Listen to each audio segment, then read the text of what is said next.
L'arche dans l'Ancien Testament est connue à la fois comme l'arche du témoignage et l'arche de l'Alliance. Ce nom de témoignage est bien connu dans le langage du Nouveau Testament. Cependant, dans l'Ancien Testament, il est employé dans un sens un peu différent. Nous avons l'habitude d'entendre parler du témoignage de Dieu, du témoignage du Seigneur, du témoignage de Christ, du témoignage de Jésus. Dans l'Ancien Testament, le témoignage est en relation avec l'arche. Les 2 tables de pierre étaient le témoignage. Les tables du témoignage furent placées dans l'arche, et cette arche est devenue l'arche du témoignage. Exode 25, 16, 25, 22, 31, 18, Apocalypse 11, 19. L'arche fut placée derrière le voile, et ainsi ce voile a été appelé le voile du témoignage, Lévitique 24, 3. À cause des tables de l'arche et du voile, le tabernacle a été appelé le tabernacle du témoignage. Nombre 1, 50. Le témoignage, c'est la loi. Nous avons l'habitude d'associer ce terme de témoignage avec une profession de foi ou être un témoin. Mais nous oublions que le témoignage, c'est tout simplement Dieu.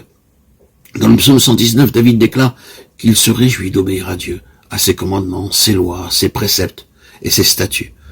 Mais il dit aussi qu'il se réjouit de son témoignage.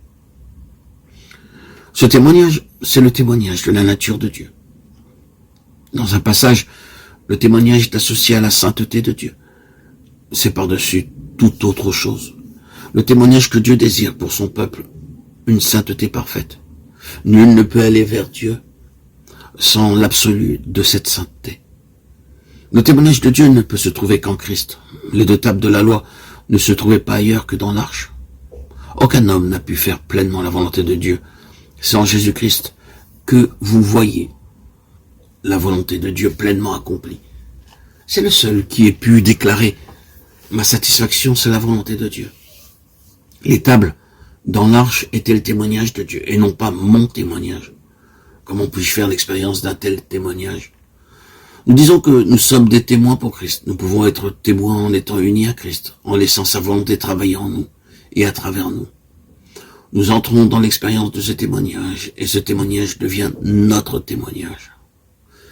Remarquons que 2 autres choses ont été placées dans l'arche après les tables du témoignage, le vase contenant de la manne et la verge d'Aaron qui avait fleuri.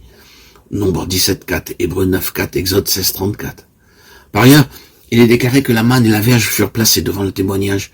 Ce sont les 2 seules choses associées avec le témoignage. C'est comme si Dieu disait à son peuple, sans ces choses, mon témoignage ne peut pas devenir votre témoignage.